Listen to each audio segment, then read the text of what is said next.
혹시 이런 생각 해보신 적 있으세요? 나는 이미 다 준비됐어. 연금도 나오고 퇴직금도 받았고 이제 진짜 내 인생 살면 돼. 그렇게 당당하게 은퇴하고 딱 2년이 지났는데 어느 날 새벽 2시에 잠이 깨서 핸드폰으로 취업 공고를 뒤지고 있다면요. 오늘 이 이야기는 남의 이야기가 아닙니다. 63세에 완벽하다고 믿었던 노후가 65세에 왜 흔들리기 시작하는지, 그리고 이 나이에 다시 20대 청년들과 취업 경쟁을 해야 하는 이 충격적인 현실이 왜 생기는 건지, 오늘 이 영상에서 아무도 솔직하게 말하지 않았던 이야기를 제가 끝까지 다 털어놓겠습니다. 영상 후반부에는 지금 50대, 60대 분들이 반드시 알아야 할 현실적인 정보도 드릴 거예요. 오늘 이 영상 절대 그냥 지나치지 마세요. 지금 보지 않으시면 나중에 반드시 후회하실 겁니다. 여러분 구독 버튼 한 번만 눌러주세요. 좋아요와 알림 설정까지 해주시면 이 채널이 더 많은 분들께 닿을 수 있습니다.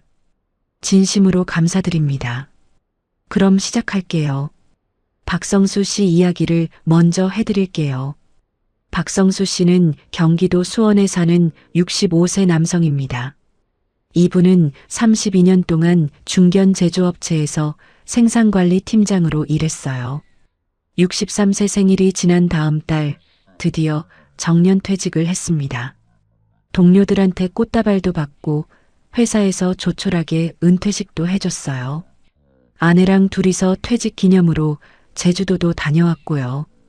그때만 해도 박 씨는 이제 진짜 내 인생이 시작되는구나 싶었대요. 솔직히 그럴 만했습니다. 박 씨가 받은 퇴직금이 1억 2천만 원이었어요. 거기다 국민연금도 65세부터 매달 120만 원 나오고 아내도 소액이지만 국민연금이 43만 원 나오고 있었으니까요. 집은 경기도의 30평대 아파트 자기 소유고 아들 둘은 이미 결혼해서 독립했고 어디서 봐도 완벽한 노후처럼 보이죠. 박 씨도 그렇게 생각했습니다. 연금이랑 아내 연금 합쳐서 월 163만 원, 퇴직금 이자, 조금 보태면 200만 원 가까이 나오니까 두 부부가 살기에 딱 맞다고요. 처음 반년은 그랬어요. 아침에 느지막이 일어나서 동네 산책하고 오후엔 집 근처 경로당도 들르고 주말엔 아들네 손주들 보러 가고 그게 꿈꾸던 노후 아니겠어요? 그런데 딱 6개월이 지나고 나서부터 이상한 느낌이 오기 시작했어요. 처음엔 작은 것들이었어요. 아내가 골다공증 당뇨가 있어서 약을 꾸준히 먹어야 하는데 그 약값이랑 정기 검진비가 한 달에 7만 원 넘게 나오더라고요. 박 씨 본인도 허리가 안 좋아서 한 달에 2번씩 물리치료를 받았는데 그게 또 5만 원 가까이 들었어요. 여기까지는 그래도 각오했던 부분이에요. 문제는 그 다음이었습니다. 은퇴하고 나서 시간이 생기니까 사람을 안 만날 수가 없어요. 오랜 친구들이랑 밥 한 번 먹고 예전 직장 동기들이랑 술자리도 한 번 하고 그게 한 달에 서너 번 되니까 외식비만 한 달에 20만 원을 훌쩍 넘어요. 여기에 손주들 용돈이며 경조사비까지 더하면 박 씨 부부의 실제 한 달 생활비가 270만 원에서 300만 원 사이를 왔다 갔다 한다는 걸 깨닫게 됩니다. 연금으로 들어오는 돈은 163만 원인데 나가는 돈은 300만 원 가까이 되는 거예요. 매달 130만 원에서 140만 원씩 퇴직금을 깎아 먹어야 하는 상황이 된 거죠. 박 씨가 저한테 이러셨어요. 처음엔 별거 아니라고 생각했어요. 1억 2천이나 있으니까. 근데 계산해 보니까 7, 8년이면 다 없어지더라고요. 저 그때 70살이에요. 그 다음엔 어쩌라고. 이 이야기 어디서 많이 들어보신 것 같지 않으세요? 사실 박성수 씨 같은 분이 우리나라에 정말 많습니다.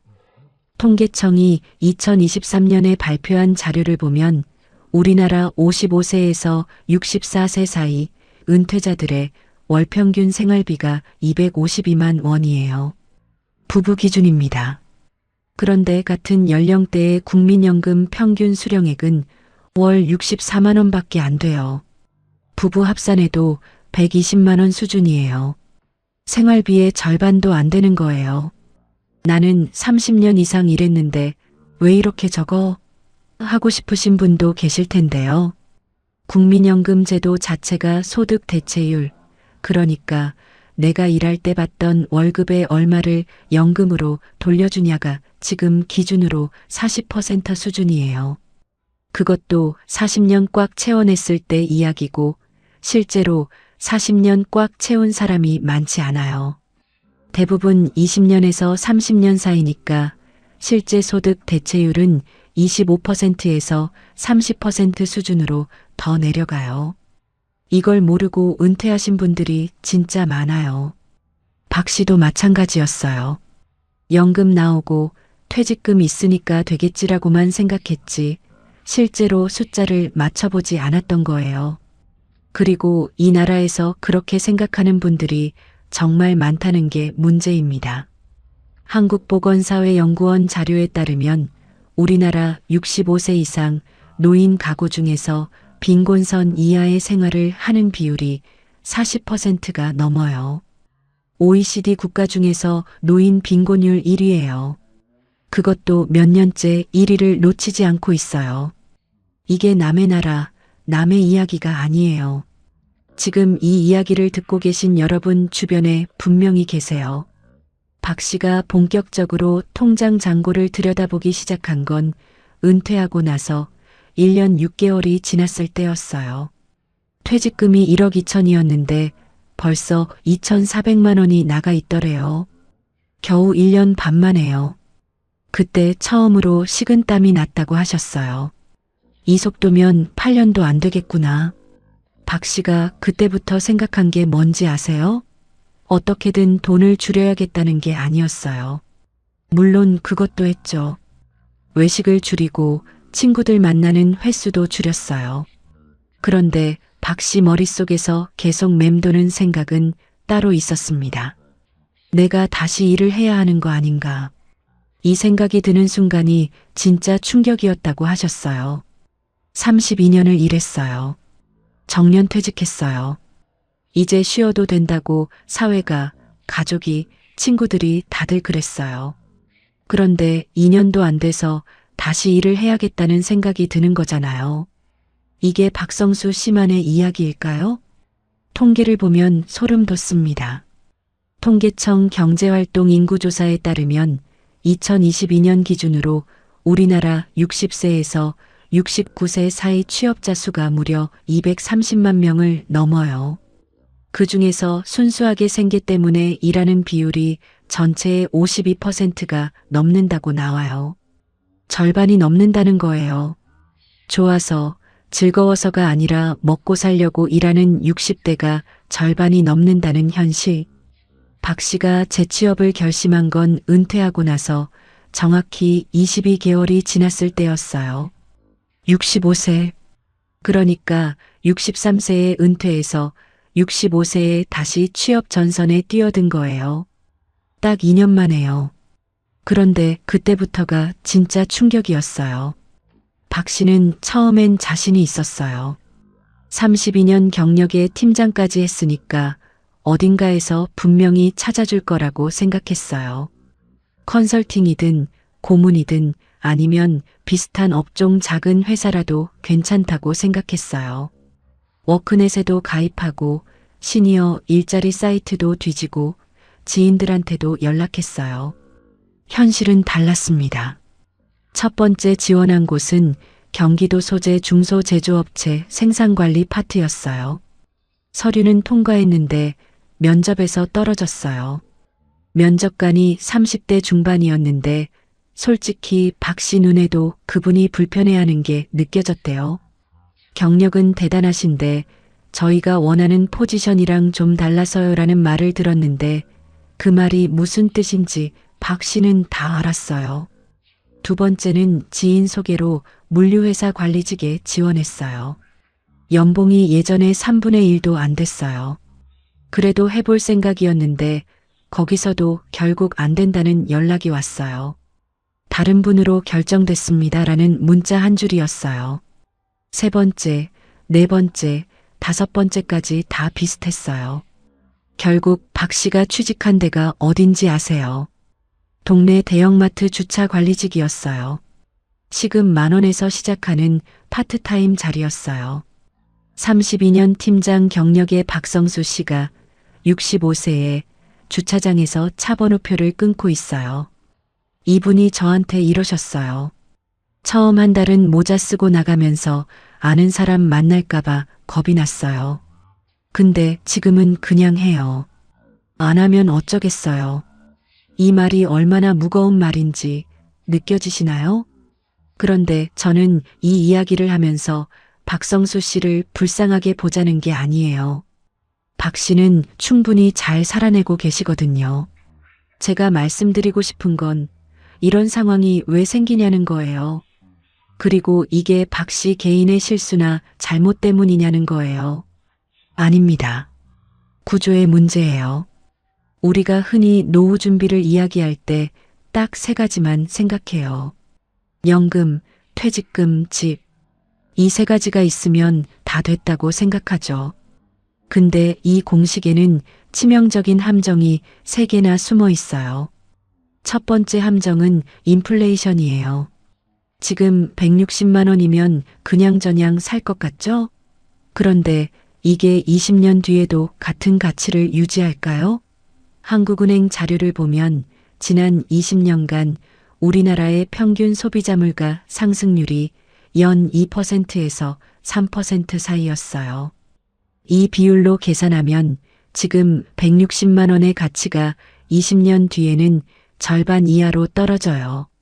그러니까 지금 160만 원으로 겨우 살고 있다면 20년 뒤에는 그 절반도 안 되는 생활을 해야 하는 거예요.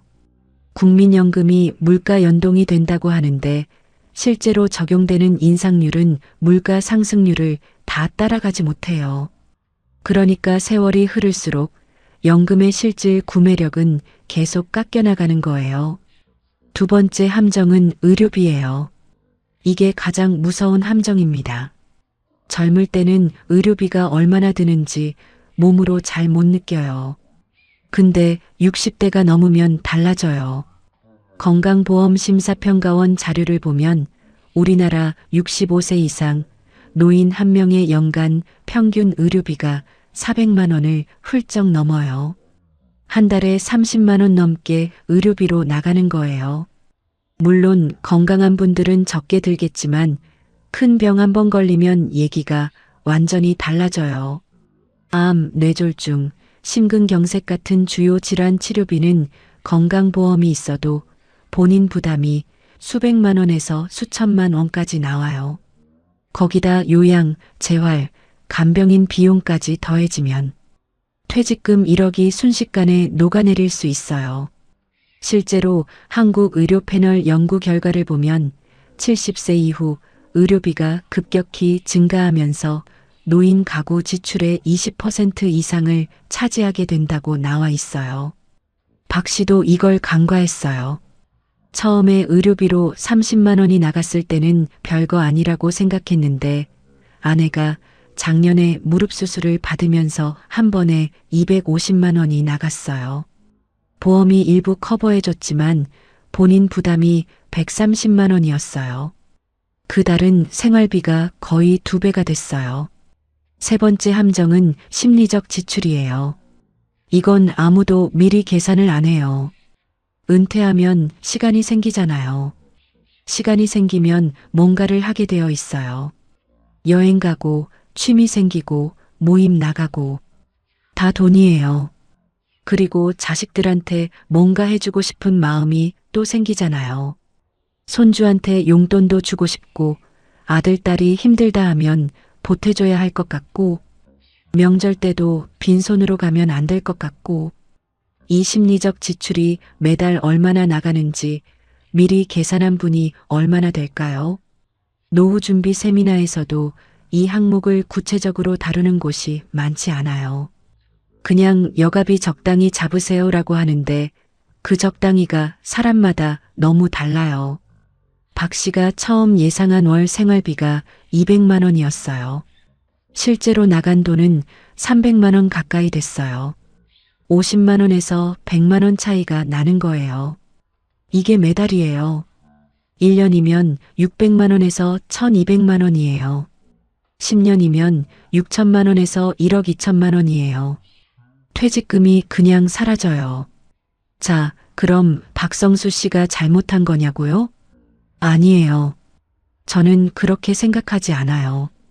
박 씨는 32년을 성실하게 일했고 국민연금도 꾸준히 냈고 퇴직금도 차곡차곡 모았어요. 할 수 있는 걸 다 한 거예요. 다만 아무도 정확한 숫자를 미리 알려주지 않았어요. 학교에서도 회사에서도 주변에서도 은퇴하면 뭔가 있겠지라는 막연한 기대만 있었지 실제로 숫자를 맞춰보라고 알려준 사람이 없었어요. 이게 우리나라 노후 교육의 현실이에요. 그러면 지금 박 씨처럼 되지 않으려면 어떻게 해야 하냐고요? 이 이야기를 드리기 전에 재취업 시장 이야기를 조금 더 해드릴게요. 왜냐하면 나중에 힘들면 다시 일하면 되지라고 생각하시는 분들한테 현실을 보여드려야 하거든요. 지금 시니어 재취업 시장이 얼마나 어려운지 아세요? 고용노동부의 고령자 고용 실태 조사를 보면 60세 이상 구직자들의 평균 구직 기간이 6개월을 넘어요. 젊은 층 평균의 2배가 넘는 시간이에요. 그리고 재취업에 성공해도 이전 직장 대비 평균 임금이 50%에서 60% 수준으로 떨어져요. 경력이 아무리 좋아도 나이라는 벽은 정말 높아요.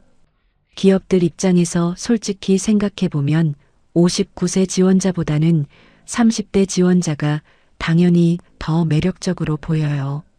더 오래 일할 수 있고 디지털 적응도 빠르고 임금도 낮게 시작할 수 있으니까요. 이걸 나쁘다고만 할 수도 없어요. 현실이에요.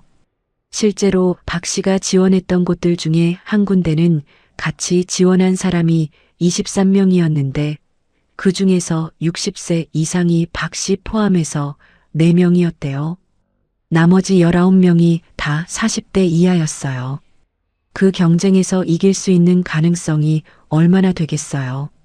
그래서 지금 이 순간 50대, 60 초반이신 분들한테 드리고 싶은 이야기가 있어요. 재취업을 완전히 배제하라는 게 아니에요. 재취업을 해야 할 상황이 올 수도 있어요. 그때 당황하지 않고 대비할 수 있어야 한다는 거예요. 그리고 그 대비는 지금 해야 해요. 은퇴하고 나서 하면 늦어요. 첫 번째로 드리고 싶은 이야기는 숫자를 직접 계산해 보라는 거예요. 지금 당장 종이 한 장 꺼내서 아니면 핸드폰 메모장이라도 열어서 예상 은퇴 후 생활비를 써보세요. 식비, 의료비, 교통비, 통신비, 경조사비, 여가비, 손주 용돈, 예비 비용까지 다요. 막연하게 200만 원 잡지 마시고요. 지금 한 달에 얼마 쓰는지 가계부를 한번 보세요. 은퇴 후에 줄어드는 항목이 있고 오히려 느는 항목이 있어요. 교통비 줄고 의료비 늘어요. 옷값 줄고 여가비 늘어요. 그 합계를 정확하게 계산해야 해요.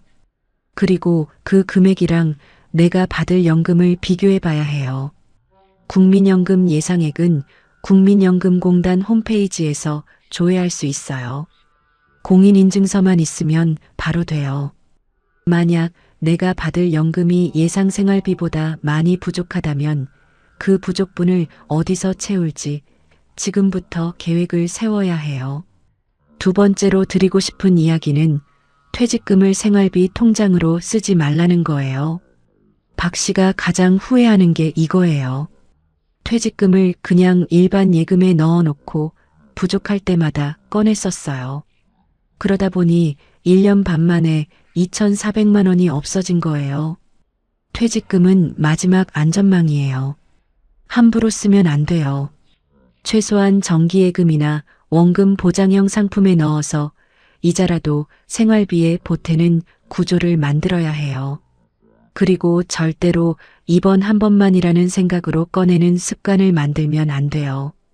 한 번이 두 번 되고 두 번이 10번 돼요.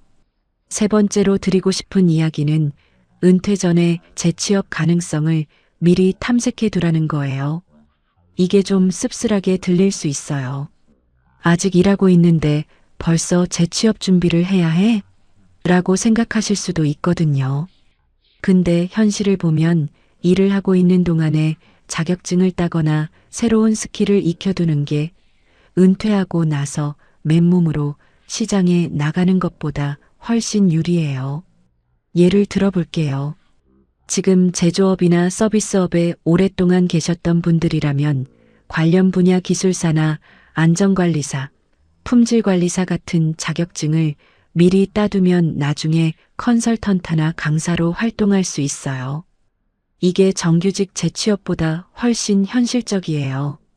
자기 페이스로 일할 수 있고 나이 제한도 없고 경험이 오히려 경쟁력이 되니까요. 사회복지사, 요양보호사, 조리사, 바리스타. 이런 자격증들도 50대에 충분히 취득할 수 있고 실제로 60대에도 꾸준히 활동하시는 분들이 많아요. 중요한 건 미리 준비해 두는 거예요. 필요가 생겼을 때 급하게 시작하면 심리적 압박도 크고 시간도 더 걸려요. 네 번째로 드리고 싶은 이야기는 부부가 함께 돈 이야기를 해야 한다는 거예요. 이게 생각보다 되지 않는 가정이 많아요. 오랫동안 남편이 벌어오고 아내가 살림하는 구조였던 가정에서는 은퇴 후에도 돈 이야기를 서로 제대로 안 해요. 아내는 통장에 얼마 있는지 잘 모르고 남편은 실제 생활비가 얼마 드는지 잘 몰라요. 이 둘이 만나야 정확한 그림이 나오는 건데 서로 이야기를 안 하니까 계획이 엉망이 되는 경우가 많아요. 박 씨도 처음에 아내한테 통장 잔고 얘기를 안 했어요. 걱정할까 봐요. 그러다가 1년 반 만에 여보, 우리 상황이 좀 달라라고 했는데 그때 아내가 얼마나 충격받았겠어요. 차라리 처음부터 같이 앉아서 숫자를 들여다봤으면 더 빨리 대책을 세울 수 있었을 텐데 지금 당장 이번 주말에 배우자랑 같이 앉아서 통장 한번 보세요. 어색하더라도요. 이게 100번 싸우는 것보다 노후를 지키는데 더 효과적이에요. 다섯 번째로 드리고 싶은 이야기는 작은 수입원을 지금부터 만들어 두라는 거예요. 은퇴 후에 갑자기 뭔가를 시작하려고 하면 힘들어요. 그런데 지금 현업에 있을 때부터 작은 부업이나 수입원을 조금씩 만들어 두면 은퇴 후에 그게 이어져요.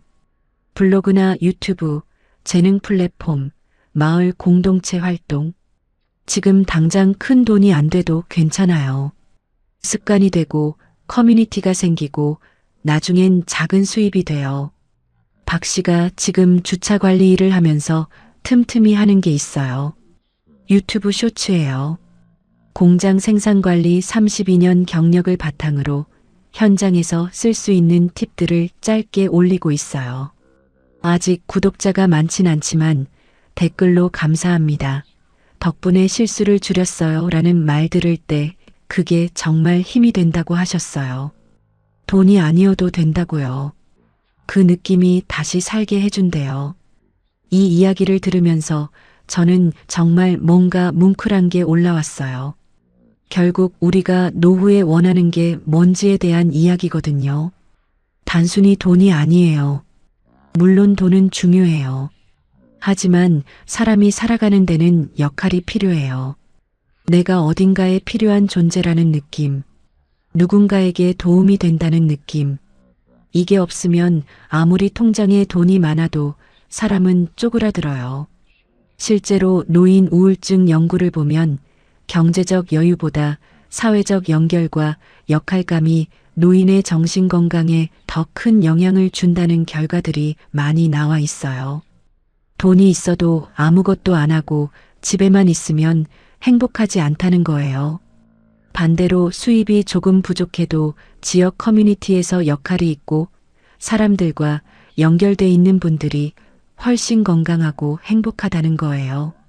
박 씨가 지금 주차장에서 일하면서 힘든 점도 분명히 있어요.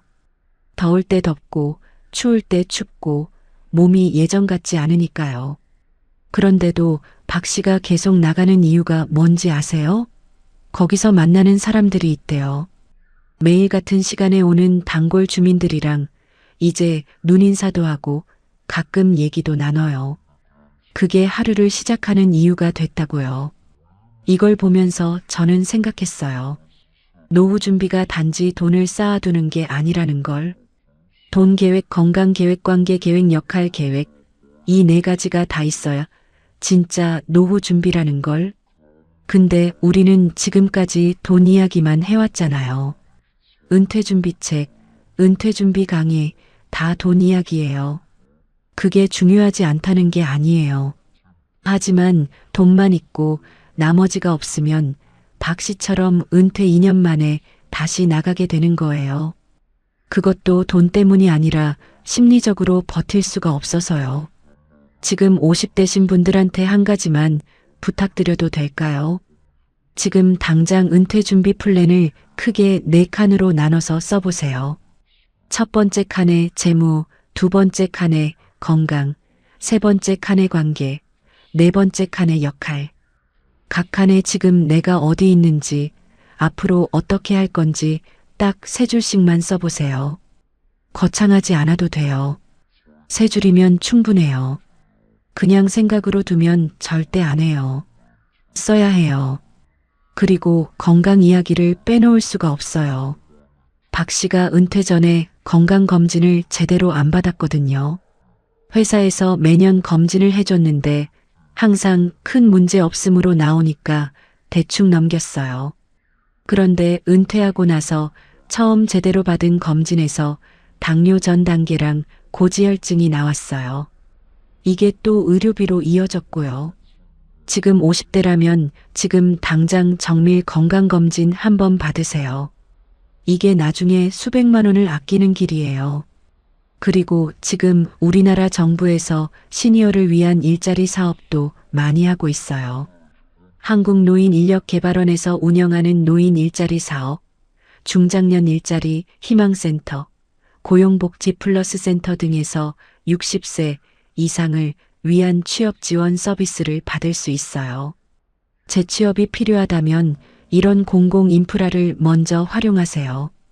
민간 취업 사이트보다 훨씬 현실적인 일자리가 있고 교육 지원도 해줘요. 그냥 집에서 인터넷만 뒤지면 이런 곳이 있는 줄도 모르는 분들이 너무 많아요. 마지막으로 이런 이야기도 해드릴게요. 재취업이 나쁜 게 아니에요. 오히려 지금 시대의 70세까지 어떤 형태로든 일하는 게 오히려 자연스러운 흐름이 되고 있어요.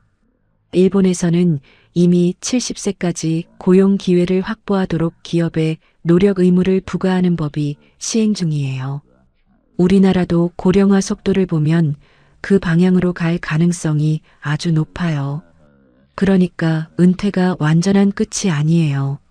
어떤 형태의 활동이든 계속 이어가는 게 건강에도 좋고 재정에도 도움이 되고 무엇보다 사람을 사람답게 해줘요. 단 그 활동이 강요에 의한 것이냐, 선택에 의한 것이냐는 천지 차이예요. 지금 준비하면 선택할 수 있어요. 준비 안 하면 박 씨처럼 새벽 2시에 취업 공고를 뒤지게 돼요. 박 씨가 요즘엔 조금 달라졌어요. 처음엔 주차 관리 일이 창피했는데 지금은 그냥 그게 지금 자기 할 일이라고 받아들이셨대요. 그리고 퇴직금에서 절대로 더 이상 꺼내 쓰지 않기로 아내랑 약속했어요. 박 씨가 버는 월 80만 원에서 90만 원이 생활비 일부를 채워주니까 퇴직금이 더 이상 빠르게 줄지 않아요. 그리고 유튜브 쇼츠 채널 구독자가 300명이 넘었다고 문자를 주셨어요. 목소리에 힘이 실려 있었어요. 이분이 완벽하게 잘 되고 있다고 말하면 거짓말이에요. 여전히 힘들고 여전히 불안한 날도 있대요. 그래도 지금이 은퇴 직후보다는 낫다고 하셨어요. 왜냐하면 지금은 그냥 흘러가는 게 아니라 뭔가를 하고 있다는 느낌이 있으니까요. 그게 노후를 버티게 해주는 힘이에요.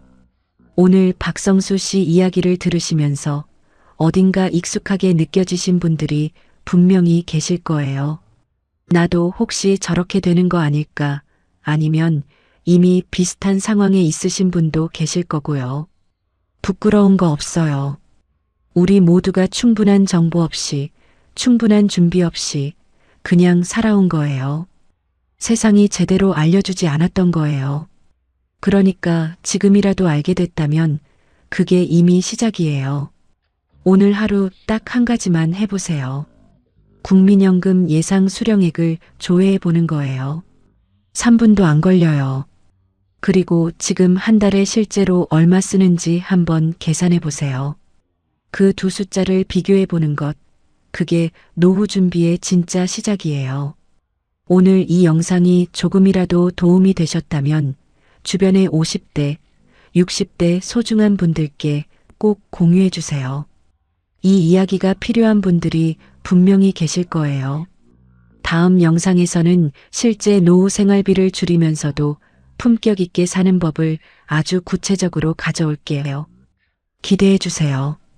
오늘도 함께 해주셔서 진심으로 감사드립니다.